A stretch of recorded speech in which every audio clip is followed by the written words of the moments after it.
Je suis Xavier Warnier, je suis cofondateur des ateliers Héritage Bac depuis maintenant 5 ans. Alors on me définit souvent comme un homme de passion et puis je suis multi-entrepreneur, c'est ma 7e entreprise.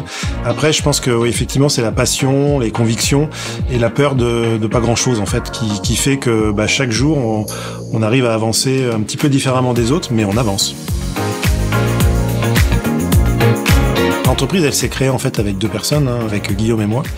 Guillaume est designer automobile, donc la sensibilité sur le design et le produit, il l'avait. Moi, je suis plutôt multi-entrepreneur, donc voilà. Et puis j'ai des convictions, moi j'ai des propres jouets, on va dire automobiles. Et en fait, on n'a rien trouvé ce qui existait dans le commerce qui nous plaisait vraiment, donc sur lequel on avait une émotion. Donc on s'est dit, on va le créer. Et puis finalement, de fil en aiguille, il y a des gens qui nous ont rejoints, des associés aussi motivés, aussi passionnés. Et puis aujourd'hui, c'est, on va dire une dizaine de salariés, une vingtaine de sous-traitants très proches et une 50aine d'associés. Nous, on a voulu fabriquer en France, donc c'est déjà un peu compliqué. Et donc pour trouver des gens qui sont capables de faire ce travail-là, aujourd'hui, on est plutôt sur du mode artisanal, au sens vraiment noble du terme. Et donc du coup, le côté atelier, c'était un côté un peu faiseur, un peu maison, un peu prestige, parce qu'on est effectivement sur un positionnement haut de gamme. Et puis le côté héritage, c'est justement par rapport aux lignes des anciennes motos, des anciennes voitures qui nous ont à chaque fois inspirés. Et la R4, la 4L, la fameuse 4L, c'est une ligne qui aujourd'hui existe encore avec le 4L Trophy. Forcément, les lignes de la 4L, voilà, ça nous a parlé immédiatement.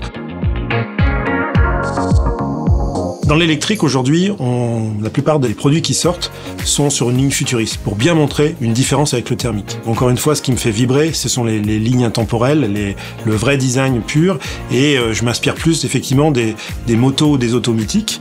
Et donc du coup, de faire une moto électrique, donc avec tout le côté bien du moderne, le côté bien au niveau écologie notamment, et puis par contre avec des lignes très racées, très effectivement sur des motos thermiques au sens où on pouvait l'entendre, ça fonctionne plutôt bien et on s'aperçoit qu'on a beaucoup de clients qui passent à l'électrique parce que justement on a ces lignes-là.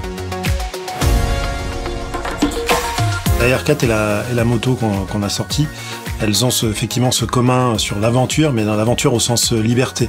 Pas l'aventure compliquée, etc. On se laisse un peu vivre, on découvre, et le plaisir de conduire une électrique, pour moi, il est sans pareil. Et pourtant, j'ai conduit pas mal de motos thermiques. En fait, nous, on pense toujours que l'innovation est importante. On essaie d'en mettre un peu partout. Mais en fait, cette innovation, elle doit vraiment que servir à un seul point pour qu'on propose. Il n'y a vraiment que du plaisir.